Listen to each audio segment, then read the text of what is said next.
going on, guys? Welcome back to The Boys Are Back in Town. My name is Dustin. I'm here with my co-host. Hey guys, it's Brett. We for sure want to get something out there. We're trying to grow on TikTok over there at the Boys Do Sports. Please give us a follow, like some stuff.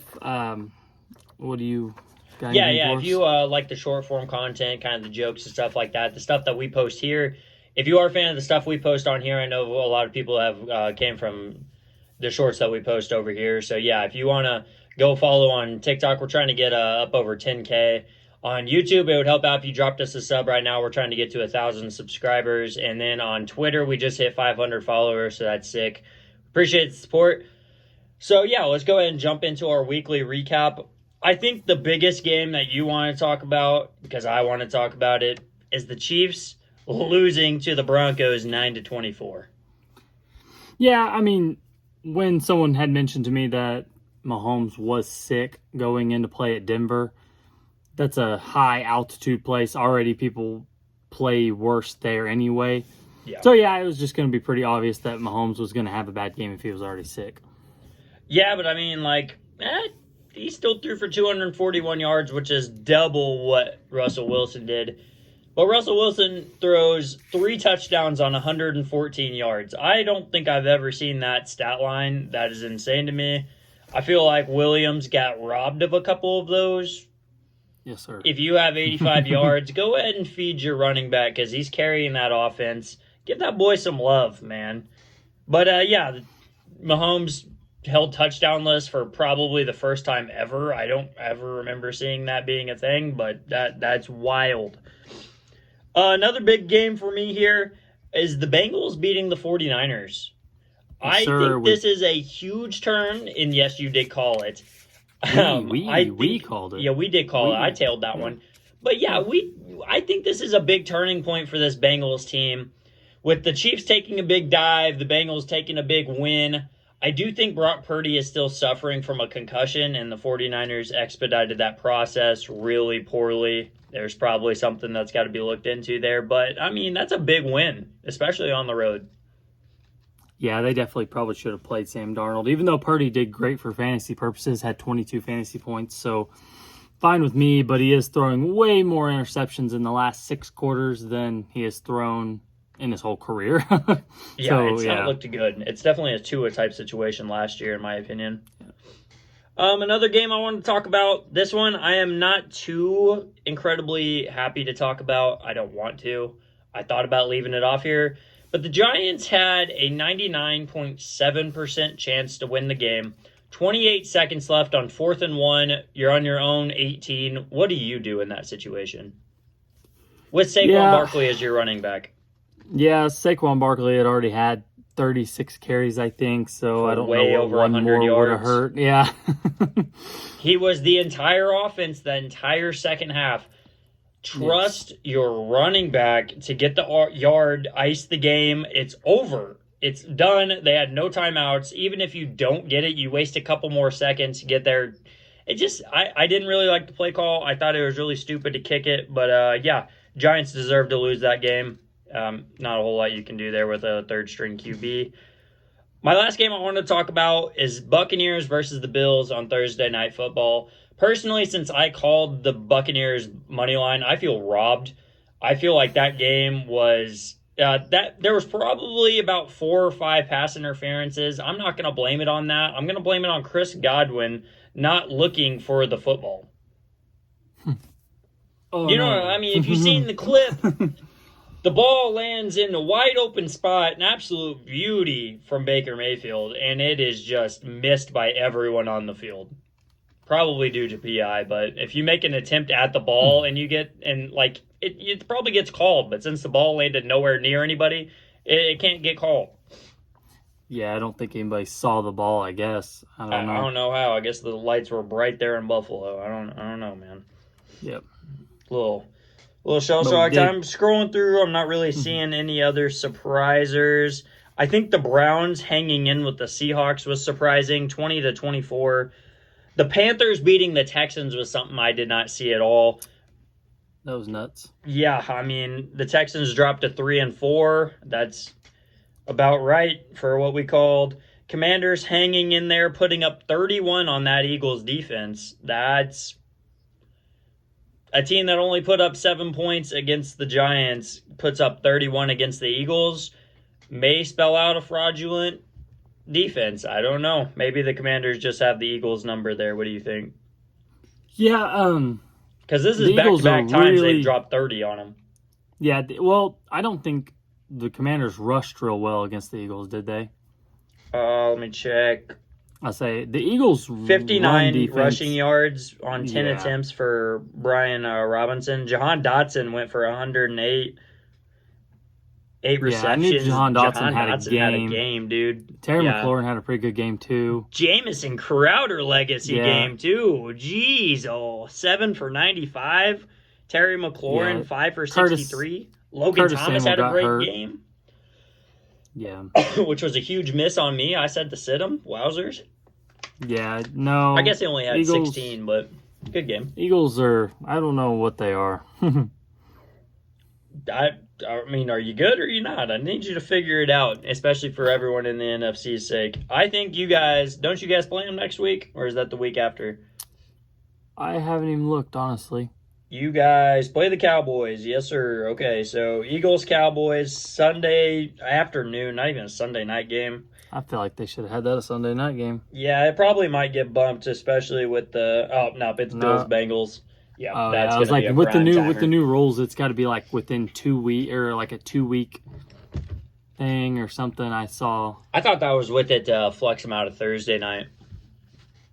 No, I think because they added that as a thing. I think that's the flex at all. I thought.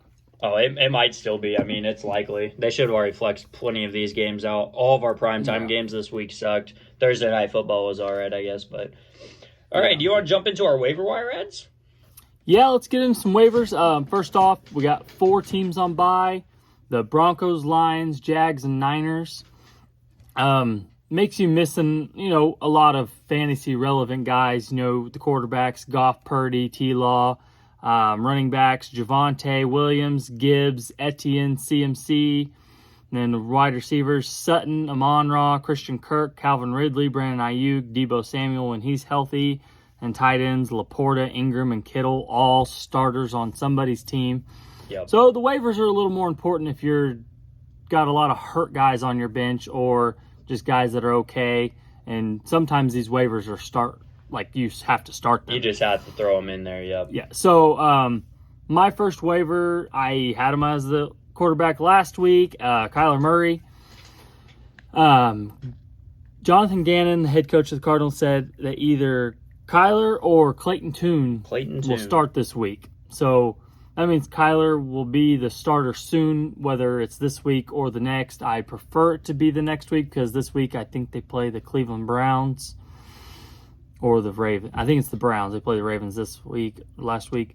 Mm-hmm. And Kyler's only just above 50% rostered. So if he's out there, go get him because especially if you're struggling at quarterback.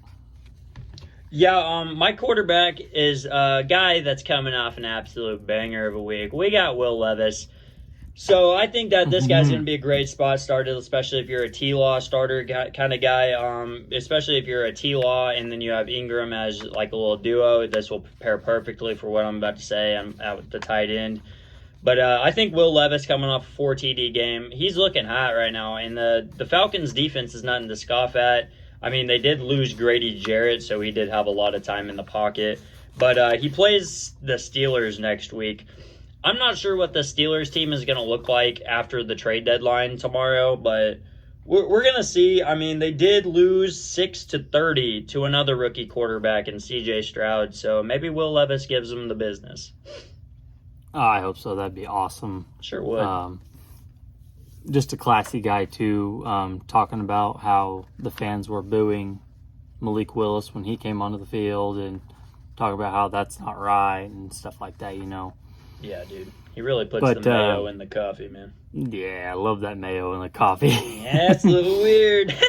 My next waiver wire pickup is Zach Charbonnet, Seattle Seahawks rookie running back. Wasn't sure why they drafted a running back in the second round with Kenneth Walker having a great year last year.